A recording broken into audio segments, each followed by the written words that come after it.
And you know, what a great country this is, and they're right. But America's not exceptional because of its leaders. America's exceptional because of its people. Just like you and me. Everything that has ever been won for working people in America has been won by struggle, by other workers joining together and fighting for what they knew was right, and fighting for their families, and fighting for their grandkids. It's how we get back to that. It was union workers, they called them guilds in those days. In Boston, with Sam Adams. Union workers in Philly, with Tom Paine, who laid the groundwork for the American Revolutionary War. We won that. It became our own country, and then we had a fight about what kind of country we were going to do. And for year after year after year, the slaveholders won. Year after year after year, the slaveholders won. Until finally we had a great war about this. The greatest freedom struggle in American history. 650,000 Americans gave up their life in the struggle about whether to be a slaveholding country or not. 650,000. More lost in that war than all other American wars put together. A couple of ladies named Elizabeth Cady Stanton and Susan B. Anthony, who cut their chops as abolitionists. After the war, they said, well, why don't we have the right to vote? They couldn't vote to get the right to vote, so they marched, and they marched, and they marched, and they raised hell, and raised hell, and raised hell, until women got the right to vote in America and changed politics in this country forever.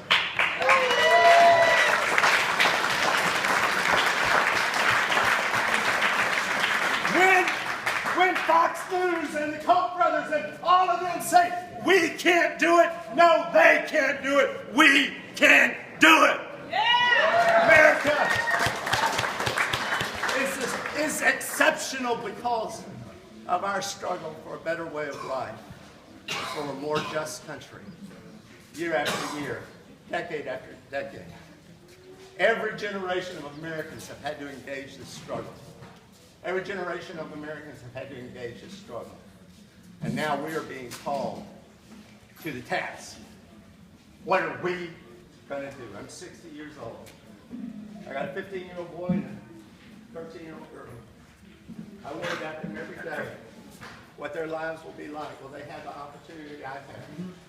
Will they have the education I was able to get? And the question is not what they will do about it, but the question is what I will do about it. It's on me. It's on all of us. We say America's great. Let's make America great. So women got the right to vote, and then we began to organize. And for 100 years, we had the bloodiest labor struggles in the Western world. Let me remind you of a few of them. 1898, 50 strikers at Homestead Steel in Pennsylvania shot down by Pinkerton guards. 1913, 16 women and children intentionally burned to death by the Colorado State Militia in Ludlow because their daddies were on strike for the 8-hour day in the right time. 1937, 12 strikers at a picnic much like this in Chicago while they were on strike against Republic Steel were shot down for being at a union picnic. Brothers and sisters, this was never easy. Nothing was ever given to us. Let's not be confused. This has always been a struggle. Cesar Chavez literally starved himself to death for the right of farm workers to have the union.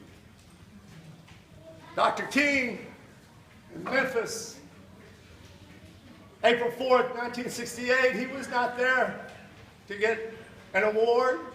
He was not there to get the Nobel Peace Prize.